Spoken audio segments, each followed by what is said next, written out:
অকল চকুত চকু পৰি মৰম লাগি যোৱা হলে বেয়া নাপালো এদিন, কিন্তু তোৰ চকুত চকু পৰি মোৰ মৰম নালাগিলে, তোৰ পেটত চকু পৰিহে মোৰ কেলা মৰম লাগিলে। গতিকে সেইকাৰণে কৈছো তোক কেলা বেইচা নিচিনা লাগিছে। চকুত চকু পৰা হলে একো কথা নাছিলে, কিন্তু তোৰ পেটত চকু পৰি গল যে সেইকাৰণে তোক কেলা ফাল্টু ফটুৱা নটি বাৰে ঘড়ী নিচিনা লাগিছে। আৰু কি কম। গতিকে মৰমৰ কলিজাসকল তোমালোকে কোৱাচোন, এজনী অসমীয়া বোৱাৰী হৈ এইবিলাক কাৰু কাৰ্য কৰি থাকিলে ভাল লাগে জানো? আৰে তহঁতি অকণমানতো লাজ পা, অসমৰ অসমীয়া বোৱাৰী হিচাপেতো লাজ পা। তহঁতি হলি ডাঙৰ, তহঁততকে সৰু সৰু ছোৱালীবিলাকে তহঁতক দেখি কি শিকিব আৰু কি বুজিব তহঁতি কচোন বাৰু?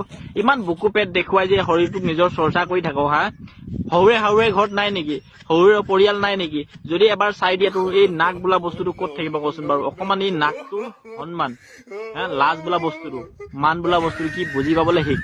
তহঁতি চাল্লা নটি বাৰে ঘড়ীত। ইয়াকে কলো আৰু দেই। इतने तेजस्वी लोग हैं हमारे पास, कितने शानदार विचार रखते हैं जी।